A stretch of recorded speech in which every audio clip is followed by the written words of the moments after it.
I'm Therese McMillan. I am the Executive Director of the Metropolitan Transportation Commission, otherwise known as MTC.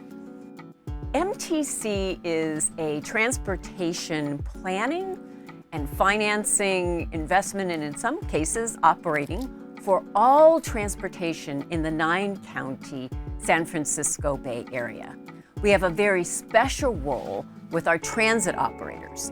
Under state and federal regulatory law and statute, we are charged with coordinating among the 27 different transit operators that serve the San Francisco Bay Area.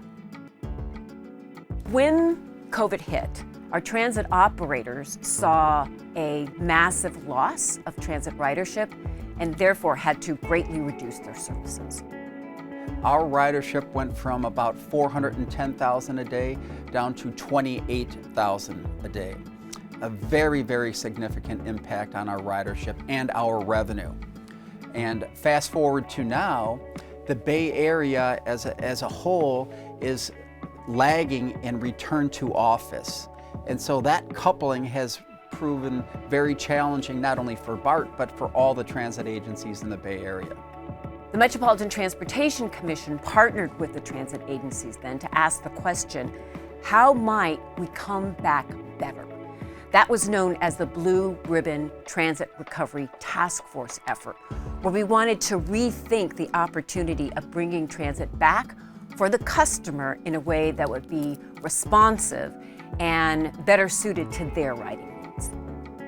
What we've had to do is really embark on a journey of how can we do more with less, but also make sure that we're investing in projects that deliver results now and improve the quality of life of community members today, not just in the future. We wanted to focus on 3 major issues. The first was helping our transit operators build back the service levels needed because service had to be reduced greatly when transit ridership fell through the floor. The second was to think about returning service in a way that best served the customer and what they really needed to travel. Immediately, that was, of course, serving our essential workers that were needing to assist in the economic recovery of the pandemic. But we knew as the economy came back, we needed to take a view of that. The third was really centered around equity. We knew that the people that were still riding transit needed it the most.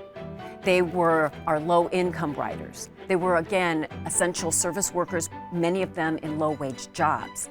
And we wanted to ensure that we were serving their needs first and foremost. It's definitely great to see MTC treat equity as a priority. Programs like Clipper Start, I've seen just a lot more people that previously couldn't afford to ride transit or drive now have so much more mobility options, which really unlocks the world. In July of 2020, MTC had launched Clipper Start, a pilot program with 4 of our transit operators to be able to reduce fares for low-income riders. What we saw, though, with COVID was a clamoring for other transit operators to join because we all recognized many more people needed this opportunity. And so 17 additional transit operators joined Clipper Start in order to provide that financial assistance for riders really needing it during the pandemic. The Metropolitan Transportation Commission is not resting on the successes of yesterday, by having a long-term plan, which is codified in Plan Bay Area 2050, that's the roadmap for how we envision the Bay Area for the future. We're really excited about the vision of Clipper into the future. We're going to make some really great improvements to the system. It's going to come in phases, so the public and the riders are going to see it not in one big bang, but just continual improvements. So one thing that we've already implemented is the ability to use your phone to tap or even your watch.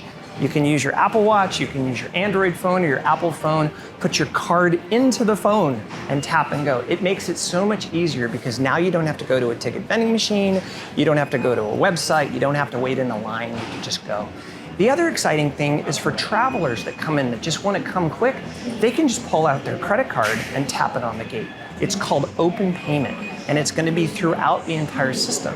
So now we have a part of the demographic who doesn't even have to get a Clipper card, but they can still ride.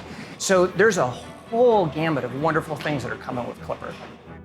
The greatest takeaway I have from being able to work with our transit operators in responding to this crisis is that relationship and trust building is equal to or exceeds what technology can bring to the table.